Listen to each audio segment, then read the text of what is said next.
Bismillahir Rahmanir Rahim. Ihya'ul Ulum Volume 4. In this volume, Imam Ghazali explores the purification of the soul and the importance of knowledge in our daily lives.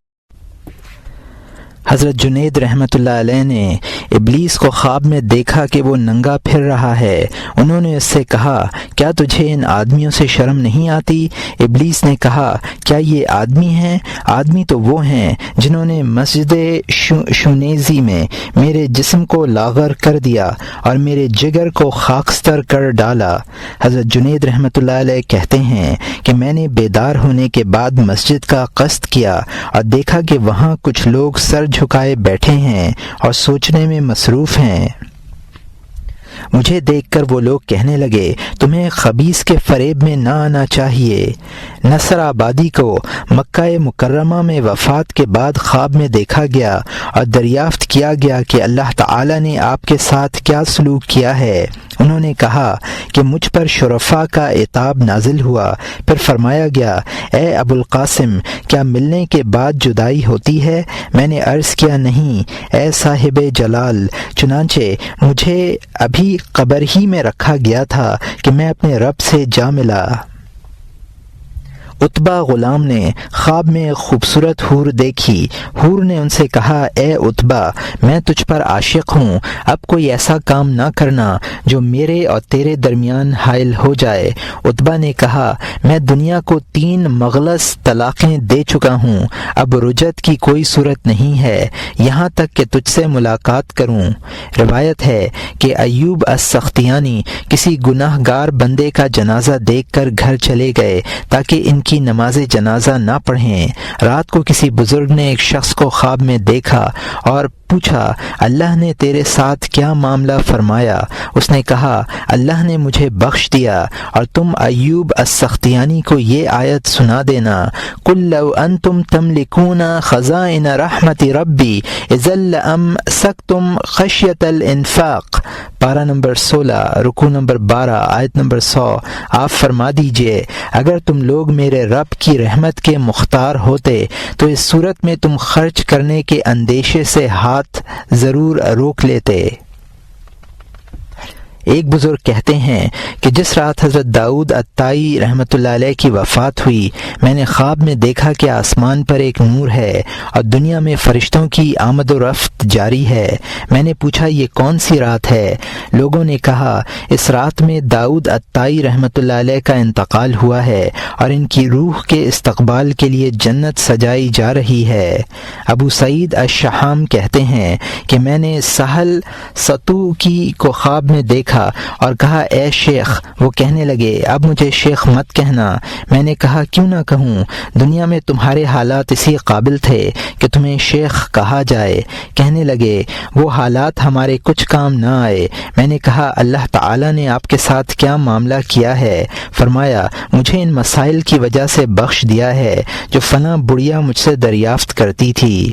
ابن راشد کہتے ہیں کہ میں نے عبداللہ ابن المبارک رحمۃ اللہ علیہ کو وفات کے بعد خواب میں دیکھا اور دریافت کیا، کیا آپ انتقال نہیں کر گئے تھے؟ انہوں نے فرمایا، ہاں۔ میں نے پوچھا، اللہ تعالی نے آپ کے ساتھ کیا سلوک کیا ہے؟ فرمایا، اللہ تعالی نے میری ایسی مغفرت فرمائی ہے کہ تمام گناہوں کو محیط ہو گئی ہے۔ میں نے پوچھا، سفیان الثوری رحمۃ اللہ علیہ کا کیا حال ہے؟ انہوں نے کہا، ان کا کیا پوچھنا، وہ تو ان لوگوں کے ساتھ ہیں، مع الذین انعم اللہ علیہم من النبیین والصدیقین والشہداء والصالحین۔ ربی ابن سلیمان کہتے ہیں، میں نے امام شافعی رحمۃ اللہ علیہ کو انتقال کے بعد خواب میں دیکھا اور دریافت کیا کہ اللہ تعالی نے آپ کے ساتھ کیا معاملہ کیا ہے؟ انہوں نے جواب دیا کہ اللہ نے مجھے سونے کی کرسی پر بٹھایا اور مجھ پر تازہ موتی بکھیرے۔ حسن بصری رحمۃ اللہ علیہ کے کسی ساتھی نے انہیں ان کے انتقال کی رات خواب میں دیکھا کہ گویا ایک اعلان کرنے والا یہ اعلان کر رہا ہے کہ اللہ تعالی نے آدم، نوح، آل ابراہیم اور آل عمران کو تمام مخلوق پر فضیلت بخشی ہے اور حسن بصری کو ان کے زمانے کے لوگوں پر فضیلت دی ہے۔ ابو یعقوب قاری دقیقی کہتے ہیں کہ میں نے خواب میں ایک انتہائی طویل قامت شخص کو دیکھا، لوگ اس کے پیچھے پیچھے چل رہے ہیں۔ میں نے لوگوں سے پوچھا یہ کون صاحب ہیں؟ لوگوں نے کہا یہ اویس قرنی ہیں۔ میں ان کی خدمت میں حاضر ہوا اور عرض کیا کہ اللہ آپ پر رحم فرمائے، مجھے کچھ نصیحت کیجیے۔ آپ نے بے اعتنائی فرمائی اور وہ مجھ سے ترش روی ظاہر کی۔ میں نے عرض کیا کہ میں آپ سے رہنمائی کا خواستگار ہوں، آپ میری رہنمائی فرمائیں۔ اللہ آپ کی رہنمائی فرمائے گا۔ وہ میری طرف متوجہ ہوئے اور فرمایا اپنے رب کی رحمت کو اس کی محبت کے وقت طلب کرو اور اس کے انتقام سے اس کی معصیت کے وقت ڈرو اور اس دوران اس سے امید کا سلسلہ منقطع مت کرو۔ پھر وہ مجھے چھوڑ کر آگے بڑھ گئے۔ ابو بکر ابن ابی مریم کہتے ہیں کہ میں نے ورقہ ابن بشر الحضرمی کو خواب میں دیکھا اور پوچھا اے ورقہ تیرا انجام کیا ہوا؟ اس نے جواب دیا کہ مجھے بڑی مشکل سے نجات حاصل ہوئی۔ میں نے کہا تمہیں کون سا عمل بہتر لگا؟ کہنے لگے اللہ کے خوف سے رونا۔ یزید ابن نعامہ کہتے ہیں کہ ایک لڑکی طاعون جارف کے زمانے میں مر گئی۔ رات کو اس کے باپ نے خواب میں دیکھا اور کہا اے بیٹی مجھے آخرت کے متعلق کوئی خبر دے۔ اس نے کہا ابا جان ہم ایک ایسے زبردست امر سے دوچار ہوئے ہیں جسے جانتے ہیں لیکن عمل نہیں کرتے، اور تم عمل کرتے ہو لیکن جانتے نہیں ہو۔ اللہ کی قسم دنیا اور اس کی تمام تر نعمتوں سے بہتر میرے نزدیک یہ ہے کہ میرے نامہ اعمال میں ایک یا دو بار کہا گیا کلمہ سبحان اللہ یا ایک یا دو رکعت نماز ہو۔ عتبہ غلام کے ایک مرید کہتے ہیں کہ میں نے عتبہ کو خواب میں دیکھا اور دریافت کیا اللہ تعالی نے تمہارے ساتھ کیا معاملہ کیا ہے؟ انہوں نے جواب دیا کہ میں ان کلمات دعا کے طفیل جنت میں داخل ہوا جو تیرے گھر میں لکھے ہوئے ہیں۔ بیدار ہونے کے بعد میں گھر کے اندر گیا تو دیکھا کہ ایک دیوار پر عتبہ غلام نے اپنے قلم سے یہ کلمات لکھ چھوڑے ہیں یا ہادی المدلین و یا ارحم الراحمین و یا ارحم المذنبین و یا مقیل اثرات الآثرین ارحم عبدک ذا الخطر العظیم والمسلمین كلهم اجمعین وجعلنا مع الاحیاء المرزوقین الذین انعمت علیہم من النبیین والصدیقین والشہداء والصالحین آمین یا رب العالمین۔ اے گمراہوں کو راہ دکھلانے والے، اے خطا کاروں پر رحم کرنے والے، اے لغزش کرنے والوں کی لغزشیں دور کرنے والے، اپنے بندے پر رحم کر جو زبردست خطرے سے دوچار ہے، اور تمام مسلمانوں پر رحم کر اور ہمیں ان زندہ لوگوں کے ساتھ کر جو رزق دیے جاتے ہیں جن پر تو نے انعام کیا ہے، انبیاء، صدیقین، شہداء اور صالحین میں سے۔ اے تمام جہانوں کے پروردگار یہ دعا قبول فرما۔ موسیٰ ابن حماد کہتے ہیں میں نے خواب میں دیکھا کہ سفیان ثوری رحمۃ اللہ علیہ جنت میں ہیں اور ایک درخت سے دوسرے درخت پر اڑ رہے ہیں۔ میں نے عرض کیا اے ابو عبداللہ آپ نے یہ مرتبہ کس عمل سے حاصل کیا؟ انہوں نے جواب دیا ورع سے۔ میں نے پوچھا علی ابن عاصم کا کیا حال ہے؟ فرمایا وہ تو ستارے کی طرح درخشاں ہیں۔ ایک تابعی نے خواب میں سرکار دو عالم صلی اللہ علیہ وسلم کی زیارت کی اور عرض کیا یا رسول اللہ مجھے نصیحت فرمائیے۔ فرمایا جو نقصان پر نظر نہیں رکھتا وہ نقصان اٹھاتا ہے، اور جو نقصان اٹھائے اس کے لیے موت بہتر ہے۔ امام شافعی رحمۃ اللہ علیہ فرماتے ہیں کہ گزشتہ دنوں میں ایک ایسی مصیبت کا شکار تھا جس نے مجھے سخت پریشان کر رکھا تھا، اور اس کے باعث میں انتہائی تکلیف میں تھا، اور اس مصیبت پر اللہ کے سوا کسی کو اطلاع بھی نہیں تھی۔ گزشتہ رات ایک شخص میرے پاس آیا اور کہنے لگا اے محمد ابن ادریس تو یوں کہا کر اللہم انی لا املک لنفسی نفعا ولا ضرا ولا موتا ولا حیاتا ولا نشورا ولا استطيع ان اخذ الا ما اعطيتني ولا اتقى الا ما وقيتني اللهم فوفقني لما تحب وطرد من القول والعمل فی عافیتی۔ اے اللہ، میں اپنے لیے نہ کسی نفع کا مالک ہوں، نہ نقصان کا، نہ موت کا، نہ حیات کا، نہ مرنے کے بعد زندہ ہونے کا، اور نہ میرے لیے ممکن ہے کہ وہ لوں جو تو مجھے نہ دے، اور اس چیز سے محفوظ رہوں جس سے تو محفوظ نہ رکھے۔ اے اللہ، مجھے اس قول و عمل کی توفیق عطا کر جسے تو اچھا جانتا ہے اور پسند کرتا ہے، عافیت کے ساتھ۔ صبح کو میں نے یہ دعا دوبارہ پڑھی۔ جب دوپہر ہوئی تو اللہ تعالی نے میرا مقصد پورا فرمایا اور مجھے اس مصیبت سے نجات عطا کر دی جس میں میں مبتلا تھا۔ لوگو، تم ان دعاؤں کا التزام کرنا اور ان سے غفلت مت کرنا۔ یہ ہیں کچھ مکاشفات جن سے مردوں کے احوال کا پتہ چلتا ہے اور ان کا علم ہوتا ہے جو بندوں کو اللہ سے قریب کرنے والے ہیں۔ دوسرا باب، سور پھونکنے سے جنت یا دوزخ میں جانے تک مردے کے حالات۔ اس سے پہلے باب میں تم سکرات موت میں میت کے احوال اور خوف آخرت کے سلسلے میں اس کے خطرات کا بیان پڑھ چکے ہو اور یہ جان چکے ہو کہ اگر مرنے والا ان لوگوں میں سے ہے جن پر اللہ تعالیٰ کا غضب نازل ہوگا تو اسے قبر کی تاریکی اور اس کے کیڑوں کا سامنا ہوگا۔ نکیرین اس سے سوال کریں گے، پھر قبر کا عذاب ہوگا۔ ان سے بھی زیادہ سخت مراحل عذاب وہ ہیں جو قبر کے بعد پیش آنے والے ہیں، جیسے سور کا پھونکنا، قیامت کے دن دوبارہ زندہ ہونا، اللہ رب العزت کے سامنے پیش ہونا، کم و بیش کے متعلق سوال ہونا، اعمال کی مقدار جاننے کے لیے میزان کھڑی ہونا، پھر پل صراط کو عبور کرنا جو نہایت باریک اور تیز دھار والا ہوگا، پھر سعادت یا شقاوت کے فیصلے کے لیے پیشی کا منتظر رہنا، تمہارے لیے ان خطرات و احوال کی معرفت حاصل کرنا اور تصدیق و جزم کے طریقے سے ان پر ایمان لانا، اور پھر ان میں طویل غور و فکر کرنا ضروری ہے تاکہ تمہارے قلب میں ان خطرات سے بچنے کے لیے تیاری کرنے کے دواعی پیدا ہوں۔ یوم آخرت پر ایمان اکثر لوگوں کے قلوب کی گہرائی میں داخل نہیں ہوتا، اور اس کی دلیل یہ ہے کہ وہ سرد و گرم موسموں کے لیے جہنم کے سرد گرم حصوں سے بچنے کے مقابلے میں زیادہ تیاری کرتے ہیں، حالانکہ جہنم کا معاملہ زیادہ سخت اور شدید ہولناکیوں کا حامل ہے۔ جب ان سے یوم آخرت کے متعلق سوال کیا جاتا ہے تو وہ زبان سے اس کے وجود کا اعتراف کرتے ہیں لیکن قلب سے غفلت برتتے ہیں۔ یہ تو ایسا ہے جیسے کوئی شخص کسی کو خبر دے کہ تیرے سامنے جو کھانا رکھا ہوا ہے وہ زہر آلود ہے، اور وہ شخص یہ خبر سن کر اس کی تصدیق کرے لیکن ہاتھ بڑھا کر کھانا بھی شروع کر دے، گویا اس نے زبان سے تصدیق کی ہے اور عمل سے تکذیب کی ہے، حالانکہ عمل کے ذریعے کسی قسم کی تکذیب کرنا زبان کے ذریعے تکذیب کرنے سے زیادہ بلیغ ہے۔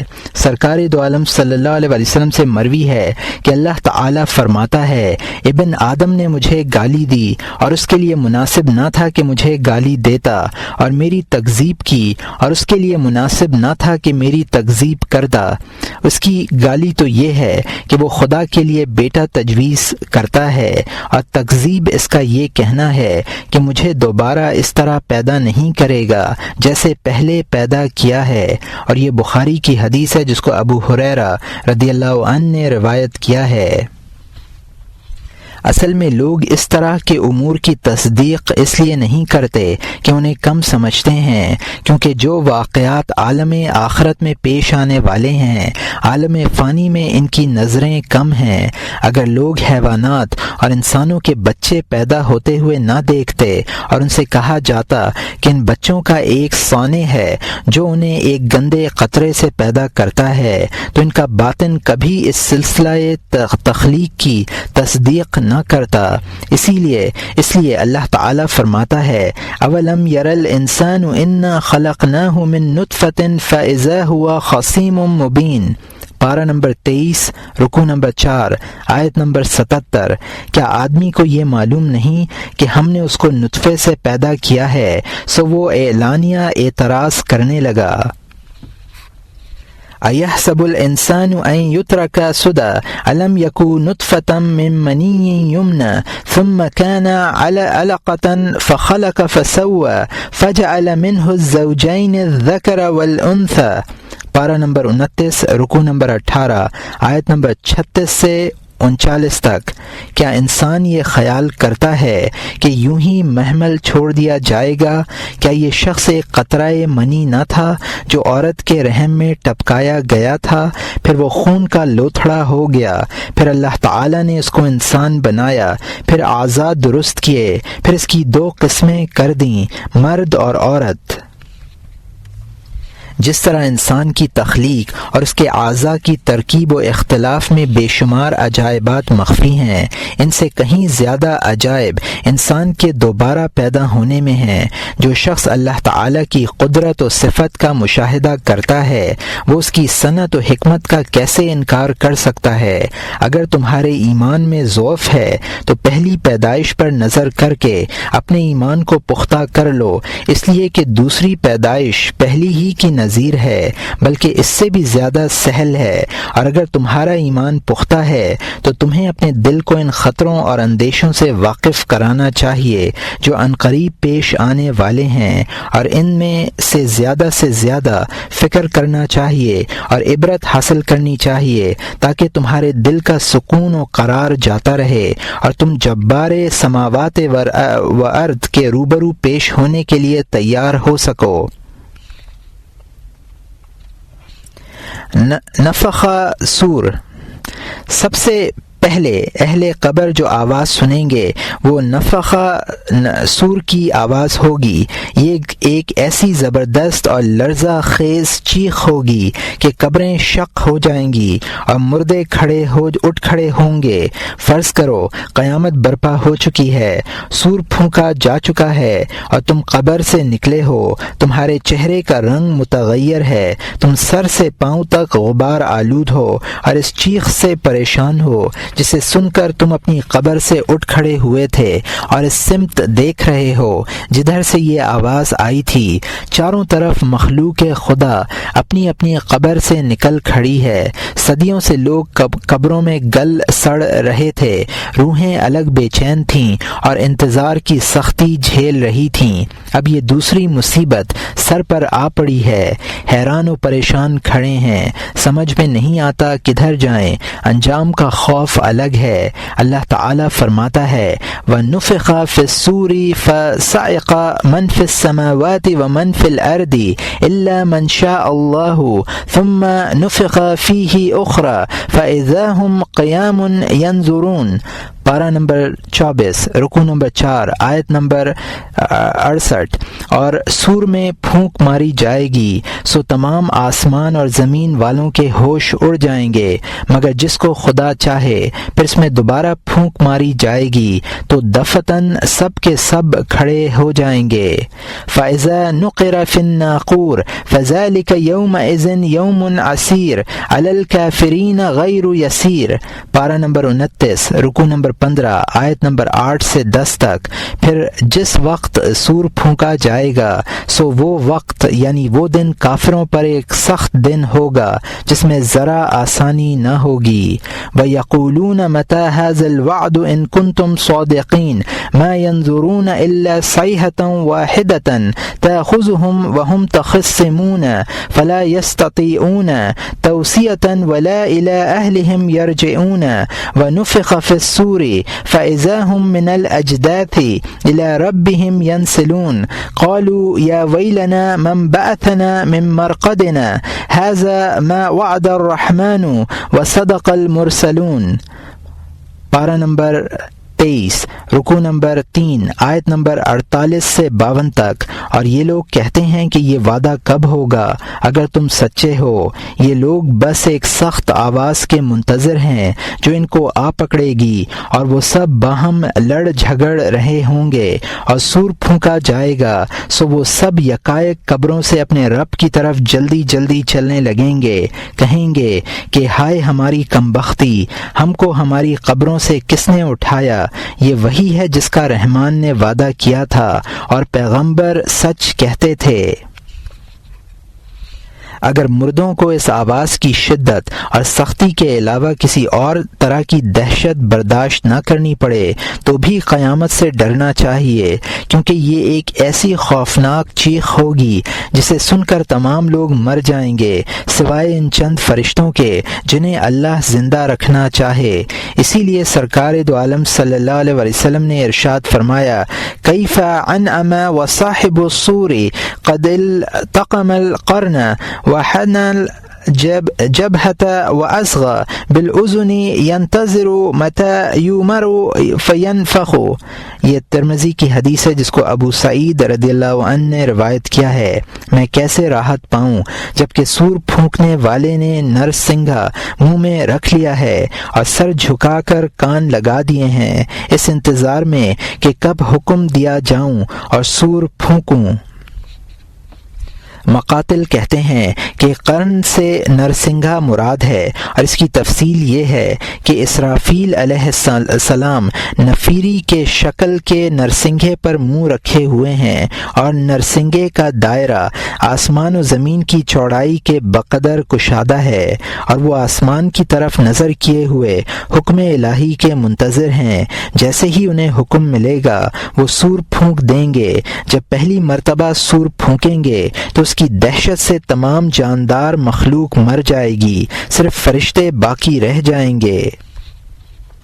جبرائیل، میکائیل، اسرافیل اور ملک الموت۔ پھر اللہ تعالی ملک الموت کو حکم دے گا کہ وہ جبرائیل کی روح قبض کریں، پھر میکائیل اور اسرافیل کی روح قبض کریں، پھر ملک الموت کو حکم ہوگا اور وہ خود بھی مر جائیں گے۔ پھر نفخے کے بعد مخلوق 40 سال تک برزخ میں اسی حالت پر رہے گی۔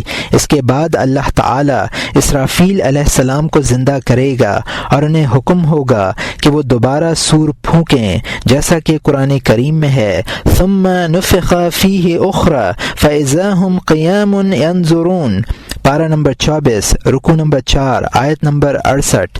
پھر اس میں دوبارہ پھونک ماری جائے گی تو دفتن سب کے سب کھڑے ہو جائیں گے، یعنی وہ اپنے پاؤں پر کھڑے ہو کر زندہ ہونا دیکھیں گے۔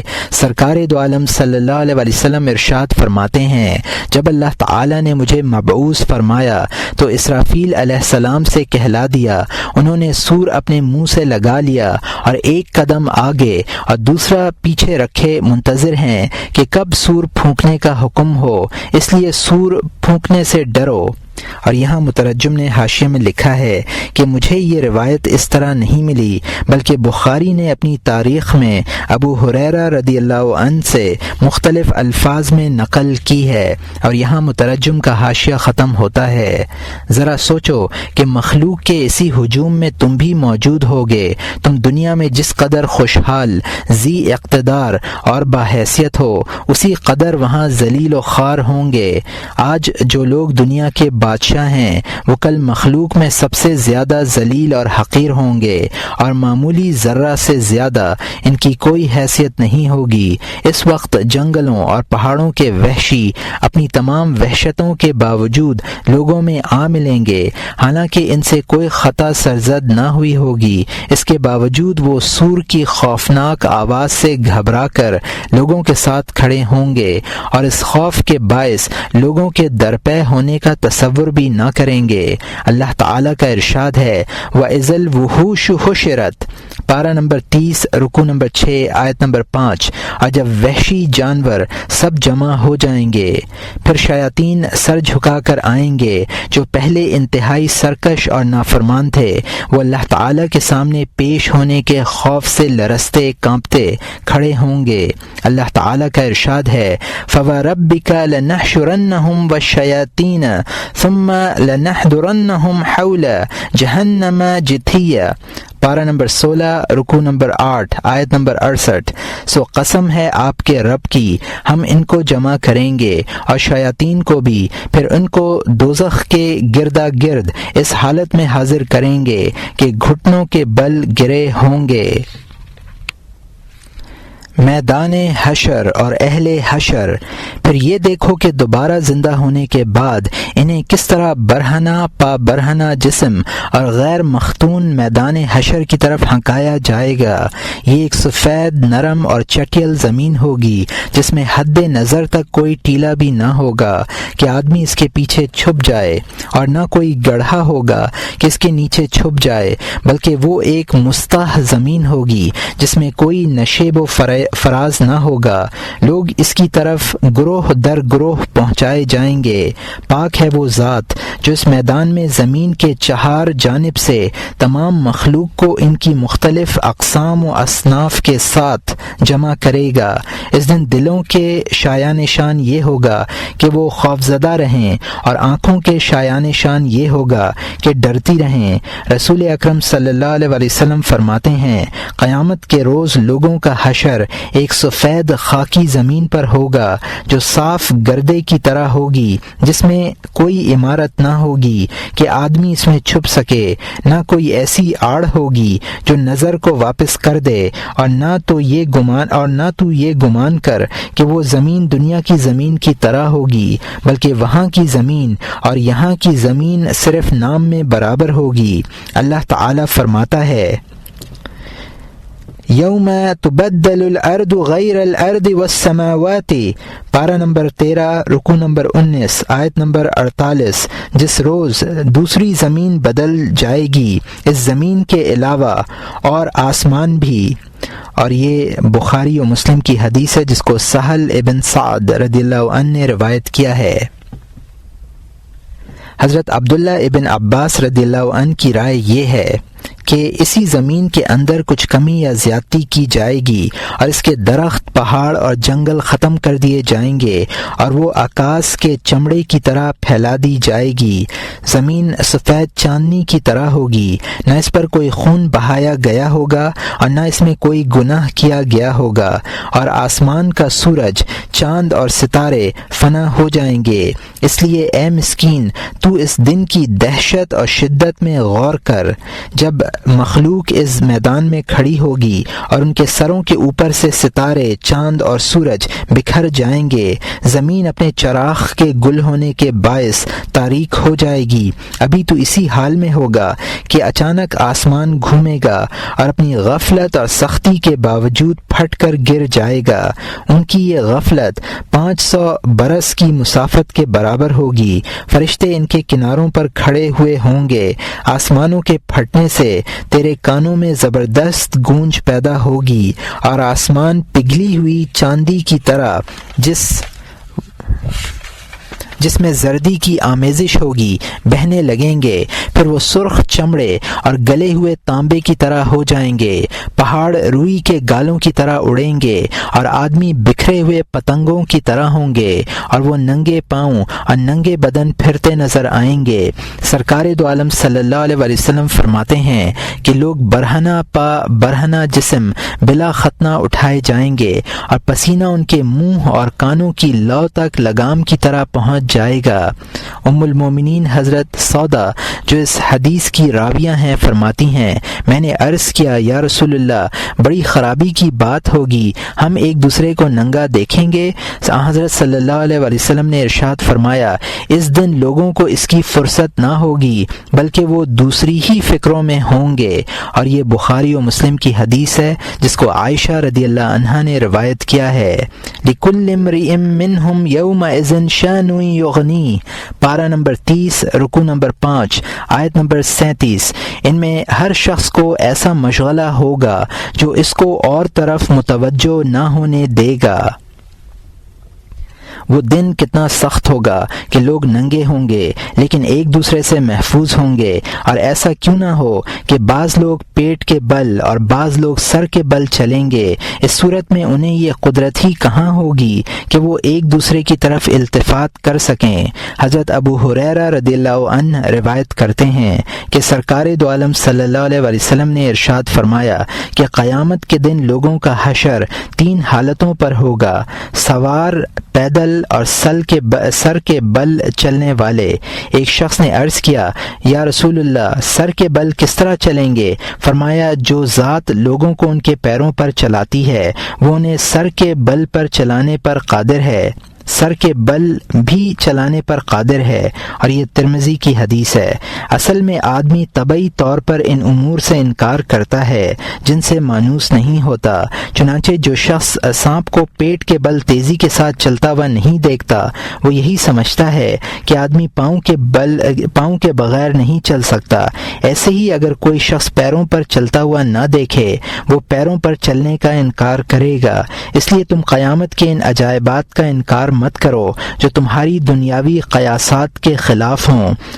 تم تو دنیا کے ان عجائبات کا بھی انکار کر بیٹھو گے جو پہلے سے تمہارے مشاہدے میں نہ ہوں اور دفتن سامنے آ جائیں۔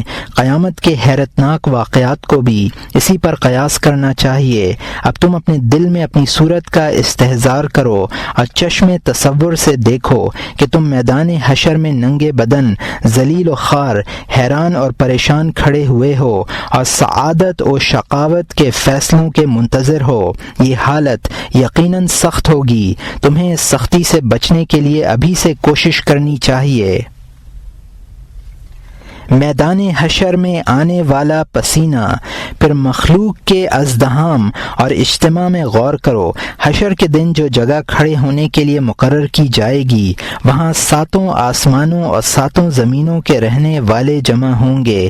ان میں فرشتے، جن، انسان، شیطان، وحشی درندے اور پرندے سب ہوں گے، اور ان کے سروں پر سورج چمکے گا جس کی حرارت کئی گنا بڑھ چکی ہوگی، اور جو حالت اس کی پہلے تھی وہ بدل چکی ہوگی۔ پھر وہ لوگوں کے سروں سے اس قدر قریب ہو جائے گا کہ صرف 2 کمانوں کے درمیان کا فاصلہ برقرار رہ جائے گا۔ زمین پر عرش رب العالمین کے سائے کے علاوہ کوئی سایہ باقی نہ رہے گا، اور اس کے سائے میں صرف وہ لوگ فائدہ اٹھا سکیں گے جو اللہ کے مقرب بندے ہوں گے۔ چنانچہ ان میں بہت سے لوگ ایسے ہوں گے جن کے بدن سورج کی گرمی، حرارت اور تپش سے جھلس رہے ہوں گے اور ناقابل بیان درد و اذیت میں مبتلا ہوں گے۔ اس پر متضاد یہ کہ تمام حاضرین ایک دوسرے کو دیکھ کر آگے بڑھنے کے لیے کوشاں ہوں گے۔ عجیب نفسا نفسی کا عالم ہوگا۔ دوسری طرف جبار سماوات کے حضور پیش ہونے کی صورت میں متوقع رسوائی اور ذلت کے تصور سے شرمندگی اور خوف سے عجیب حالت ہوگی۔ گویا اس جگہ سورج کی حرارت، سانسوں کی حدت، حیا اور خوف کی آگ، تینوں چیزیں بیک وقت جمع ہو جائیں گی، اور ہر بن منہ سے پسینہ نکل کر قیامت کے میدان میں بہنے لگے گا۔ پھر وہ پسینہ ان جسموں تک اس قدر بلند ہوگا جس قدر اللہ کے نزدیک ان کا مرتبہ ہوگا۔ بعض لوگوں کے صرف گھٹنوں تک، اور بعض لوگوں کی کوکھ تک، اور بعض کے کانوں کی لو تک پسینہ ہوگا، اور بعض لوگوں کا پسینہ اس قدر ہوگا کہ وہ اس میں ڈوبتے ہوئے نظر آئیں گے۔ حضرت عبداللہ ابن عمر رضی اللہ عنہ روایت کرتے ہیں کہ سرکار دو عالم صلی اللہ علیہ وسلم نے ارشاد فرمایا کہ قیامت کے روز لوگ رب العالمین کے سامنے کھڑے ہوں گے، اور ان میں سے بعض اس قدر عرق آلود ہوں گے کہ نصف کان تک ڈوب جائیں گے، اور یہ بخاری و مسلم کی حدیث ہے۔ حضرت ابو ہریرہ رضی اللہ عنہ روایت کرتے ہیں کہ سرکار دو عالم صلی اللہ علیہ وسلم نے ارشاد فرمایا کہ لوگوں کو قیامت کے روز اس قدر پسینہ آئے گا کہ زمین میں ان کا پسینہ 70 با یعنی 140 گز تک پھیل جائے گا، اور ان کے منہ تک بصورت لگام اور ان کے کانوں تک پہنچ جائے گا، اور یہ بخاری و مسلم کی حدیث ہے۔ ایک حدیث میں ہے کہ لوگ 40 برس تک آسمان کو مسلسل دیکھتے ہوئے کھڑے رہیں گے، اور تکلیف کی شدت کے باعث ان کا پسینہ نکل کر لگام بن جائے گا، اور یہ ابن عدی کی حدیث ہے جس کو ابن مسعود رضی اللہ عنہ نے روایت کیا ہے۔ عقبہ ابن عامر کہتے ہیں کہ سرکار دو عالم صلی اللہ علیہ وسلم نے ارشاد فرمایا کہ قیامت کے روز سورج زمین سے قریب ہو جائے گا اور لوگوں کو پسینہ آئے گا۔ بعض لوگوں کے ٹخنوں تک پسینہ ہوگا، بعض کے رانوں تک، بعض کے کوکھ تک، اور بعض کے منہ تک۔ آپ نے ہاتھ سے اشارہ بھی فرمایا اور منہ پر لگام لگا دے گا، اور بعض ایسے ہوں گے جو پسینے میں غرق ہو جائیں گے گے۔ یہ فرماتے ہوئے آپ نے اپنا سر مبارک پر ہاتھ پھیرا، اور یہ احمد کی حدیث ہے۔ اے بندہ مسکین، اہل محشر کے پسینے اور ان کی شدت کرب پر اس طرح غور کر۔ اس وقت بعض لوگ چیخ چیخ کر کہیں گے کہ پروردگار عالم ہمیں اس کرب اور انتظار سے راحت دے، خواہ دوزخ میں ڈال کر دے، اور وہ مصائب اور تکالیف ہوں گی جن کا کوئی تعلق حساب و عذاب سے نہیں ہوگا۔ تو بھی انہی لوگوں میں سے ایک ہوگا۔ تو نہیں جانتا کہ پسینہ تیرے جسم کے کس حصے تک پہنچے گا۔ یہ بھی یاد رکھ کہ اگر تو نے حج اور روزے، نماز یعنی راہ خدا میں پسینہ نہیں بہایا، یا مسلمان کی ضرورت پوری کرنے میں تعب برداشت نہیں کیا، یا امر بالمعروف اور نہی عن المنکر کے سلسلے میں مشقت نہیں اٹھائی، تو قیامت کے میدان میں خوف اور حیا کے باعث پسینہ ضرور بہائے گا، اور اس میں تیرے لیے اذیت زیادہ ہوگی۔ جو شخص جہل اور غرور سے پاک ہوتا ہے وہ جانتا ہے کہ طاعات کی سختی اور شدت برداشت کرنا قیامت کے دن انتظار کی سختی اور پسینے کا کرب برداشت کرنے سے زیادہ آسان اور زمانے کے اعتبار سے نہایت کم ہے۔ یہ ایک سخت ترین دن ہوگا جو ایک طویل مدت کو محیط ہوگا۔ طول یوم قیامت، وہ دن جس میں لوگ نگاہ جمائے کھڑے ہوں گے، ان کے دل ٹکڑے ٹکڑے ہوں گے، نہ ان سے کوئی بات کرتا ہوگا، نہ ان کے معاملے پر توجہ دیتا ہوگا، نہ کچھ وہ کھائیں گے نہ پئیں گے، اور نہ باد نسیم کے پرکیف جھونکوں کا لطف لیں گے۔ یہ دن قیامت کا دن ہوگا۔ حضرت کعب و قتادہ نے یوم یقوم الناس لرب العالمین کی تفسیر میں فرمایا ہے کہ یہ لوگ اس حالت پر 360 سال تک کھڑے رہیں گے۔ بلکہ حضرت عبداللہ ابن عمر رضی اللہ عنہ فرماتے ہیں کہ سرکار دو عالم صلی اللہ علیہ وسلم نے یہ آیت تلاوت فرمائی اور ارشاد فرمایا کہ اس وقت تمہارا کیا حال ہوگا جب اللہ تعالیٰ تمہیں اس طرح جمع کرے گا جیسے ترکش میں تیر بھرے جاتے ہیں۔ اللہ تعالیٰ 50,000 برس تک تمہاری طرف نظر نہ فرمائے گا۔ حضرت حسن بصری رحمۃ اللہ علیہ فرماتے ہیں کہ تم اس دن کے متعلق کیا سوچتے ہو جس میں لوگ اپنے پیروں پر 50,000 برس تک کھڑے رہیں گے، نہ اس دوران کچھ کھائیں گے نہ پئیں گے، یہاں تک کہ پیاس کی شدت سے ان کی گردنیں تن جائیں گی اور بھوک کی سختی سے پیٹ جل جائیں گے۔ پھر انہیں دوزخ کے چشمے سے پانی پلایا جائے گا جو نہایت گرم، تلخ اور بد ذائقہ ہوگا۔ جب اس دن کی سختیاں ان کی طاقت و ہمت سے تجاوز کر جائیں گی تو وہ آپس میں کہیں گے آؤ اس ذات گرامی کو تلاش کریں جو اللہ کے نزدیک مکرم و معزز ہے تاکہ وہ ان کے حق میں سفارش کر سکے۔ وہ لوگ تمام انبیاء کے پاس جائیں گے لیکن ہر جگہ سے انہیں دھتکارا جائے گا۔ ہر پیغمبر کہے گا کہ مجھے چھوڑو، میں خود اپنے معاملات میں مشغول ہوں، اس مشغولیت کے باعث مجھے دوسرے کے معاملات کی فرصت نہیں ہے۔ ہر نبی اللہ تعالیٰ کے غضب کی شدت کا حوالہ دے کر معذرت کرے گا اور کہے گا کہ آج ہمارا رب اس قدر غصے میں ہے کہ اس سے پہلے کبھی نہیں ہوا اور نہ اس کے بعد کبھی ہوگا، یہاں تک کہ سرکار دو عالم صلی اللہ علیہ وسلم ان لوگوں کے حق میں شفاعت فرمائیں گے جن کے حق میں شفاعت کرنے کی اجازت ہوگی۔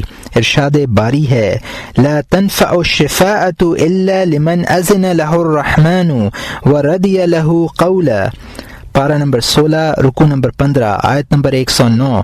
سفارش نفع نہ دے گی مگر ایسے شخص کو جس کے واسطے رحمان نے اجازت دے دی ہو اور اس شخص کے واسطے بولنا پسند کیا ہو۔ اب اس دن کے طول اور انتظار کی شدت کا تصور کرو، یہاں تک کہ تمہارے لیے اس مختصر زندگی میں معاصی پر صبر کرنا آسان ہو۔ یاد رکھو جو شخص موت کا زیادہ انتظار کرتا ہے اور شہوات پر صبر کرتا ہے وہ قیامت کے دن کم سے کم انتظار کرے گا، کم سے کم سختی برداشت کرے گا۔ رسول اکرم صلی اللہ علیہ وسلم سے قیامت کے دن کی لمبائی کے متعلق دریافت دریافت کیا گیا۔ آپ نے فرمایا، اس ذات کی قسم جس کے قبضے میں میری جان ہے کہ وہ دن مومن پر اس فرض نماز سے بھی ہلکا ہوگا جو وہ دنیا میں پڑھتا ہے۔ اور یہ ابو یعلا اور بیہقی کی حدیث ہے جس کو ابو سعید الخدری رضی اللہ عنہ نے روایت کیا ہے۔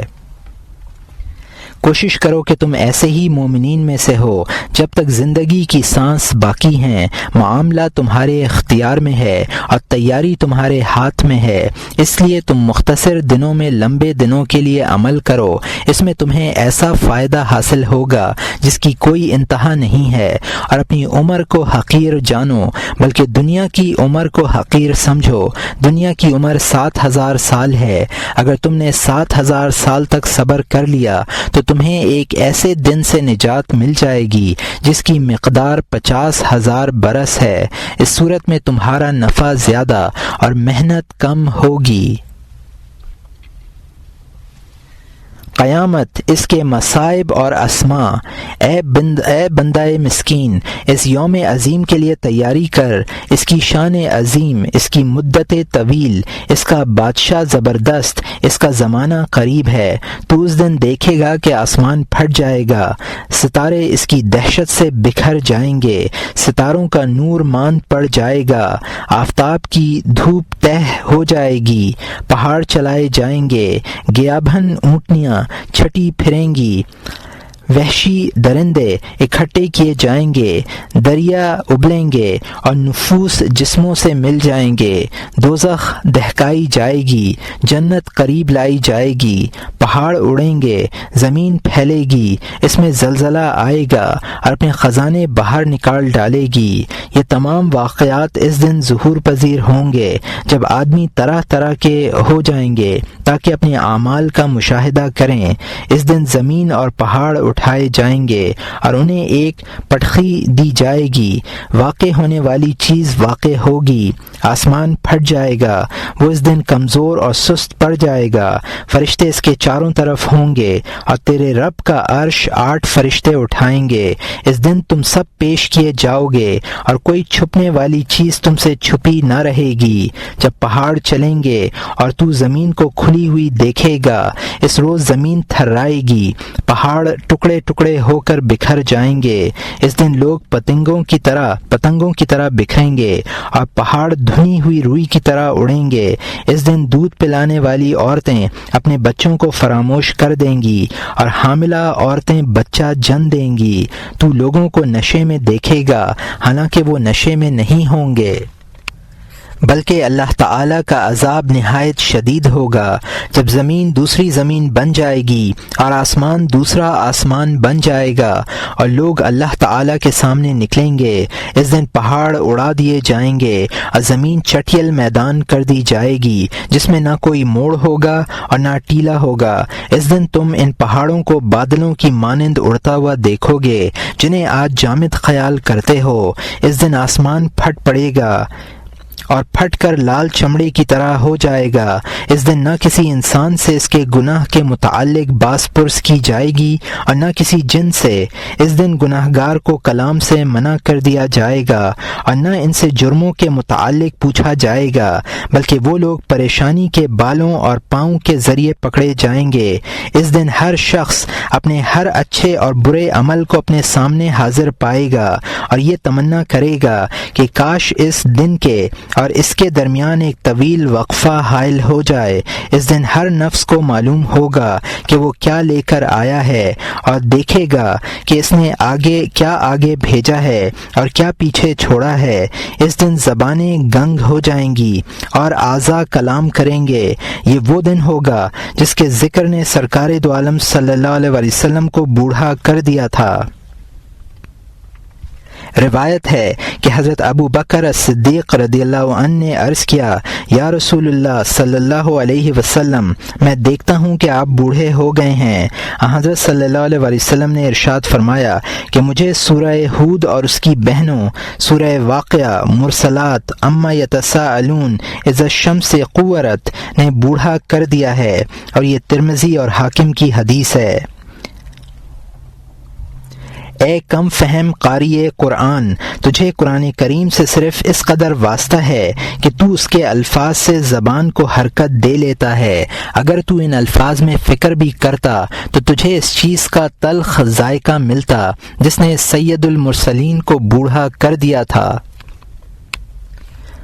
اور کیونکہ تو نے محض زبان کی حرکت پر قناعت کر لی ہے اس لیے اس کے ثمرات سے محروم ہے۔ قرآن کریم میں اللہ نے جن امور کا ذکر کیا ہے ان میں سے ایک قیامت ہے۔ اللہ تعالیٰ نے اس کی بعض حقیقتیں بیان فرمائی ہیں اور اس کے بہت سے نام ذکر فرمائے ہیں تاکہ تو ناموں کی کثرت سے معافی کی کثرت پر مطلع ہو جائے، اس لیے کہ ناموں کی کثرت سے ان کا تکرار اور اعادہ مقصود نہیں ہے بلکہ عقل مندوں کو تنبیہ کرنا مقصود ہے۔ قیامت کے ہر نام میں ایک راز پنہا ہے اور اس کے ہر لقب میں ایک صفت مخفی ہے، اس لیے معانی کی معرفت پر حرص کرو۔ اب تمہاری سہولت کے لیے قیامت کے تمام نام یہاں لکھتے ہیں: یوم قیامت، یوم حسرت، یوم ندامت، یوم محاسبہ، یوم مسابقت، یوم مناقشہ یعنی جدال، یوم منافست، یوم زلزلہ، الٹنے کا دن، بجلی کڑکنے کا دن، واقع ہونے کا دن، کھٹکھٹانے کا دن، شور و غل کا دن، ہلانے کا دل، یوم رادفہ، ڈھانپنے والا دن، یوم مصیبت، یوم آزفہ، یوم حاقہ، ہنگامے کا دن، یوم ملاقات، یوم فراق، ہنکائے جانے کا دن، یوم قصاص، یوم مناد، یوم حساب، واپسی کا دن، یوم عذاب، یوم فرار، یوم قرار، یوم لقاء، یوم بقا، یوم قضا، یوم جزا، یوم بلا،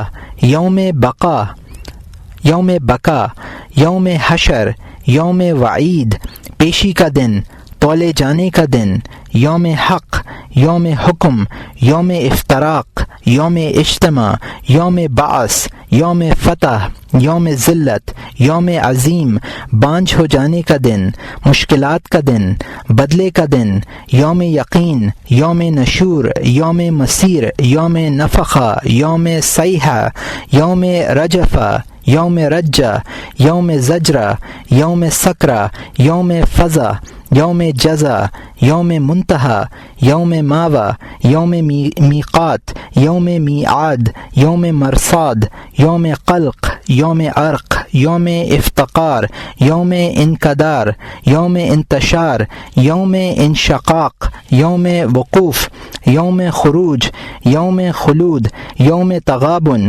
یوم عبوس، یوم معلوم، یوم معود، یوم مشہود، وہ دن جس میں کوئی شک نہیں، وہ دن جس میں دل کے رازوں کا امتحان ہو، وہ دن جس میں کوئی نفس دوسرے نفس کے کام نہ آئے گا، جس دن آنکھیں اوپر کی طرف دیکھیں گی، وہ دن جس میں کوئی رفیق دوسرے رفیق کے کام نہ آئے گا، وہ دن جن میں لوگوں کو جہنم کی طرف دھکیلا جائے گا، جس دن آگ میں منہ کے بل کھینچے جائیں گے، جس دن باپ اپنے بیٹے کے کام نہ آئے گا، وہ دن آدمی اپنے بھائی سے، ماں اور باپ سے بھاگے گا، جس دن لوگ کلام نہ کر سکیں گے اور نہ انہیں معذرت کرنے کی اجازت ہوگی، جس دن لوگوں کو اللہ کے عذاب سے کوئی بچانے والا نہ ہوگا، جس دن لوگ ظاہر ہوں گے، جس دن لوگوں کو اللہ کا عذاب دیا جائے گا، جس دن نہ مال کام آئے گا اور نہ اولاد کام آئے گی، جس دن ظلم کرنے والوں کو ان کی معذرت نفع نہ دے گی اور ان کے لیے لعنت اور برا ٹھکانہ ہوگا، جس دن معذرتیں رد کر دی جائیں گی، رازوں کا امتحان ہوگا، دل کی باتیں ظاہر ہو جائیں گی، پردے کھل جائیں گے، وہ دن جس میں آنکھیں جھکی ہوں گی، آوازیں خاموش ہوگی، التفات کم ہوگا، مخفی باتیں ظاہر ہوں گی، خطائیں نمایاں ہوں گی، وہ دن جس میں بندوں کو ہنکایا جائے گا اور ان کے ساتھ گواہ ہوں گے، بچے بوڑھے ہو جائیں گے اور بڑوں کو نشہ ہو جائے گا۔ اس دن ترازویں قائم ہوں گی، رجسٹر کھلیں گے، دوزخ ظاہر کی جائے گی، پانی کھولایا جائے گا، آگ دہکائی جائے گی، کفار مایوس ہوں گے، دوزخ بھڑکائی جائے گی، رنگ بدلیں گے، زبانیں گونگی ہوں گی، انسان کے اعضاء گویا ہوں گے۔ اے انسان، تجھے اپنے رب کریم سے کس چیز نے مغالطے میں ڈالا ہے؟ تو نے دروازے بند کر لیے ہیں، پردے چھوڑ دیے ہیں اور مخلوق سے چھپ کر گناہوں کا ارتکاب کیا ہے۔ اس دن کیا کرے گا جب تیرے اعضاء گواہی دیں گے؟ نہایت خرابی ہے ہم سب مبتلائے غفلت لوگوں کی۔ اللہ نے ہمارے پاس انبیاء کے سردار مبعوث کیے ہیں اور ہم پر کتاب مبین نازل فرمائی ہے، اور آپ نے ہمیں اس دن کی تمام صفات سے آگاہ فرما دیا ہے اور ہماری غفلت بھی واضح فرما دی ہے۔ ارشاد فرمایا، اقترب للناس حسابهم وهم في غفلة معرضون ما يأتيهم من ذکر من ربهم محدث إلا استمعوه وهم يلعبون لاهية قلوبهم۔ پارہ نمبر 17 رکوع نمبر 1 آیت نمبر 1 سے 2۔ ان لوگوں سے ان کا وقت حساب نزدیک آ پہنچا اور یہ غفلت ہی میں پڑے ہیں اور اعراض کیے ہوئے ہیں۔ ان کے پاس ان کے رب کی طرف سے جو نصیحت تازہ آتی ہے، یہ اس کو ایسے طور سے سنتے ہیں کہ اس کے ساتھ ہنسی کرتے ہیں۔ اقتربت الساعة وانشق القمر، پارہ نمبر 27 رکوع نمبر 8 آیت نمبر 1۔ قیامت نزدیک آ پہنچی اور چاند شق ہو گیا۔ انہم لیرونہم بعیدا ونراہ قریبا، پارہ نمبر 29 رکوع نمبر 7 آیت نمبر 6 اور 7۔ یہ لوگ اس دن کو بعید دیکھ رہے ہیں اور ہم اس کو قریب دیکھ رہے ہیں۔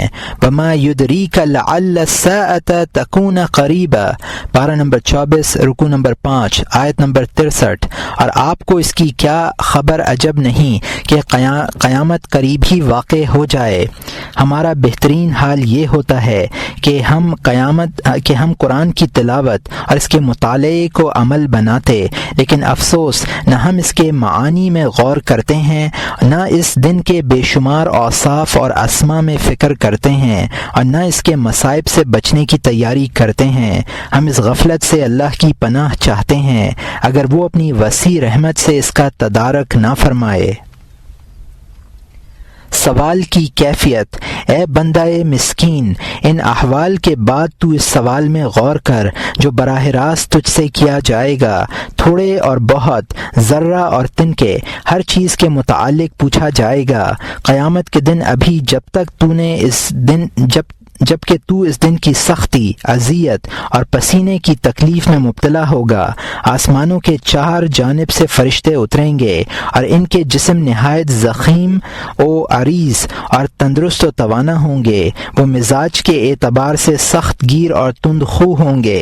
انہیں حکم دیا جائے گا کہ وہ مجرمین کی پیشانی کے بال پکڑ لیں اور جبار ارض و سما کے حضور لے چلیں۔ سرکار دو عالم صلی اللہ علیہ وسلم ارشاد فرماتے ہیں کہ اللہ تعالیٰ کے پاس ایسے فرشتے ہیں کہ ان کی دونوں پلکوں کی مسافت 100 برس کی ہے۔ اس وقت تو اپنے نفس کے متعلق کیا گمان رکھتا ہے جب ان فرشتوں کو دیکھے گا جو تجھے پیشی کی جگہ لے جانے کے لیے پکڑیں گے؟ تو خود ان کا حال بھی بھاری بھرکم جسامت کے باوجود بندوں پر نازل غضب الہی کے باعث دگرگوں ہوگا۔ جب وہ زمین پر اتریں گے تو تمام انبیاء کرام، صدیقین اور صلحاء اس خوف سے سجدے میں گر جائیں گے کہ کہیں فرشتے انہیں پکڑ کر نہ لے جائیں۔ جب مقربین کا حال یہ ہوگا تو گناہگار مجرمین کی حالت کیا ہوگی؟ اس وقت بعض لوگ خوف کی شدت کے باعث ان ملائکہ سے پوچھیں گے کہ کیا تم ہی میں ہمارا پروردگار ہے؟ یہ سوال ان فرشتوں کے انتہائی رعب اور دبدبے کی وجہ سے ہوگا۔ فرشتے اس سوال سے ڈر جائیں گے اور کہیں گے کہ ہمارا رب اس سے کہیں بلند ہے کہ وہ ہم میں سے ہو۔ وہ اہل زمین کے اس توہم سے اللہ رب العزت کی پاکی بیان کریں گے اور با بلند اور بابلند کہیں گے ہمارا پروردگار اس سے پاک ہے کہ وہ ہم میں ہو، تاہم وہ بعد میں آنے والا ہے۔ اس وقت فرشتے مخلوق کو چاروں طرف سے گھیر کر صف بستہ کھڑے ہو جائیں گے۔ ان سب پر قیامت کی شدت سے ذلت، خضوع، خوف اور رعب کی علامتیں ہوں گی۔ اس وقت اللہ تعالیٰ کے اس قول کی تصدیق ہوگی۔ فَلَنَسْأَلَنَّ الَّذِينَ أُرْسِلَ إِلَيْهِمْ وَلَنَسْأَلَنَّ الْمُرْسَلِينَ فَلَنَقُصَّنَّ عَلَيْهِمْ بِعِلْمٍ وَمَا كُنَّا غَائِبِينَ۔ پارہ نمبر 8 رکوع نمبر 8 آیت نمبر 6 اور 7۔ پھر ہم ان لوگوں سے ضرور پوچھیں گے جن کے پاس پیغمبر بھیجے گئے تھے، اور ہم پیغمبروں سے ضرور پوچھیں گے، پھر ہم چونکہ پوری خبر رکھتے ہیں اس لیے ان کے روبرو بیان کر دیں گے، اور ہم کچھ بے خبر نہ تھے۔ فَوَرَبِّكَ لَنَسْأَلَنَّهُمْ أَجْمَعِينَ عَمَّا كَانُوا يَعْمَلُونَ۔ پارہ نمبر 14 رکوع نمبر 6 آیت نمبر 93۔ سو آپ کے پروردگار کی قسم ہم ان سب سے ان کے اعمال کی ضرور باز پرس کریں گے۔ سب سے پہلے انبیاء علیہم السلام سے سوال کیا جائے گا، یوم یجمع اللہ الرسل فیقول ماذا اجبتم قالوا لا علم لنا انک انت علام الغیوب۔ پارہ نمبر 7 رکوع نمبر 5 آیت نمبر 109۔ جس روز اللہ تعالیٰ پیغمبروں کو جمع کریں گے، پھر ارشاد فرمائیں گے کہ تم کو کیا جواب ملا تھا؟ وہ عرض کریں گے کہ ہم کو کچھ خبر نہیں، بلا شبہ تو غیبوں کا جاننے والا ہے۔ اس دن کی سختی اور شدت کا کیا کہنا جس میں انبیاء کی عقلیں جاتی رہیں گی اور ان کے علوم فنا ہو جائیں گے، اس لیے کہ جب ان سے پوچھا جائے گا کہ تم مخلوق کے پاس گئے تھے اور تم نے اللہ کی طرف بلایا تھا تو انہوں نے کیا جواب دیا تھا، حالانکہ انہیں جواب معلوم تھا، مگر اس وقت عقل ساتھ نہیں دے گی اور خوف اس قدر غالب ہوگا کہ وہ اس سوال کا جواب دینے کے بجائے یہ عرض کریں گے کہ ہمیں علم نہیں ہے، بلا شبہ تو غیبوں کا جاننے والا ہے۔ اس وقت انبیاء کا یہی جواب درست ہوگا، کیونکہ جب ان کی عقلیں زائل ہو جائیں گی اور علوم ختم ہو جائیں گے تو لا علمی کے علاوہ کیا باقی رہے گا الا یہ کہ اللہ تعالیٰ انہیں جواب کی قدرت عطا کرے۔ اس کے بعد حضرت نوح علیہ السلام کو بلایا جائے گا اور ان سے پوچھا جائے گا کیا انہوں نے اللہ کے بندوں تک اللہ کا پیغام پہنچا دیا تھا؟ وہ عرض کریں گے کہ ہاں پہنچا دیا تھا۔ پھر ان کی امت سے دریافت کیا جائے گا کہ کیا نوح نے ان کو اللہ کا دین پہنچایا تھا؟ وہ عرض کریں گے کہ ہمارے پاس کوئی ڈرانے والا نہیں آیا۔ حضرت عیسیٰ علیہ السلام کو بلایا جائے گا اور ان سے دریافت کیا جائے گا کیا انہوں نے لوگوں سے کہا تھا مجھے اور میری ماں کو اللہ کے سوا معبود قرار دو؟ وہ اس سوال کی ہیبت سے برسوں پریشان رہیں گے۔ وہ دن کتنا خطرناک ہوگا جس میں انبیاء پر اس طرح کے سوالات کی سیاست قائم کی جائے گی۔ پھر ملائکہ آئیں گے اور ایک ایک کو آواز دیں گے کہ اے فلاں عورت کے بیٹے پیشی کی جگہ آ۔ اس آواز سے شانے لرزنے لگیں گے اور اعضاء مضطرب ہو جائیں گے، عقلیں حیران رہ جائیں گی اور لوگ یہ تمنا کریں گے کہ ان کے عیوب مخلوق کے سامنے ظاہر نہ ہوں۔ سوال کرنے سے پہلے عرش کا نور ظاہر ہوگا اور زمین اپنے رب کے نور سے روشن ہو جائے گی، اور ہر بندے کے دل میں یہ یقین پیدا ہوگا کہ اللہ تعالیٰ اس سے باز پرسی کے لیے متوجہ ہے، اور ہر شخص یہ تصور کرے گا کہ میرے علاوہ کوئی اپنے رب کو نہیں دیکھ رہا ہے، اور سوال صرف مجھ سے کیا جائے گا، دوسروں سے باز پرس نہیں ہوگی۔ اس کے بعد حضرت جبرائیل علیہ السلام کو اللہ رب العزت کا حکم ہوگا کہ وہ ان کے پاس دوزخ لے کر آئیں۔ حضرت جبرائیل علیہ السلام دوزخ کے پاس آئیں گے اور کہیں گے کہ اپنے خالق اور مالک کے حکم کی تعمیل کر اور اللہ کے حضور پیش ہو۔ اس وقت دوزخ انتہائی غیظ و غضب میں ہوگی۔ یہ حکم سن کر وہ اور بھڑک اٹھے گی، اس میں مزید جوش اور ہیجان پیدا ہوگا۔ وہ مخلوق کے لیے چیخے گی، چلائے گی، لوگ اس کے چیخنے چلانے کی آوازیں سنیں گے، اور دوزخ کے محافظ ان کی طرف غصے میں بڑھیں گے اور ان پر حملہ آور ہوں گے۔ یہ آواز سن کر اور محافظین جہنم کے حملوں کی تاب نہ لا کر لوگ گھٹنوں کے بل گر پڑیں گے اور پشت پھیر کر بھاگیں گے۔ بعض لوگ منہ کے بل گریں گے اور گناہ گار ہائے بدبختی وائے ہلاکت پکاریں گے، اور صدیقین نفسی نفسی کہتے نظر آئیں گے۔ لوگوں کو ابھی پچھلے غم سے نجات نہ ہوگی کہ دوزخ دوسری چیخ مارے گی۔ اس چیخ سے لوگوں کا خوف دوگنا ہو جائے گا، اعضاء سست پڑ جائیں گے اور ہر شخص کو یہ یقین ہو جائے گا کہ وہ مصیبت میں گرفتار کر لیا گیا ہے۔ اس کے بعد دوزخ تیسری چیخ مارے گی۔ اس آواز کی دہشت سے لوگ زمین میں گر پڑیں گے، ان کی آنکھیں اوپر کی سمت نگراں ہوں گی، ظالموں کے دل سینے سے اچھل کر حلق میں آ جائیں گے، نیک بختوں اور بدبختوں سب کی عقلیں ضائع ہو جائیں گی۔ اس کے بعد اللہ تعالی اپنے تمام مرسلین اور پیغمبروں کی طرف متوجہ ہوگا اور دریافت فرمائے گا، ماذا احبتم؟ جب گناہ گار یہ دیکھیں گے کہ آج انبیاء بھی سختی میں مبتلا ہیں۔ ماذا اجبتم؟ جب گناہ گار یہ دیکھیں گے کہ آج انبیاء بھی سختی میں مبتلا ہیں، یہ سوچ کر ان کا خوف فزوں ہو جائے گا۔ اس وقت باپ اپنے بیٹے سے، بھائی بھائی سے اور شوہر اپنی بیوی سے بھاگے گا۔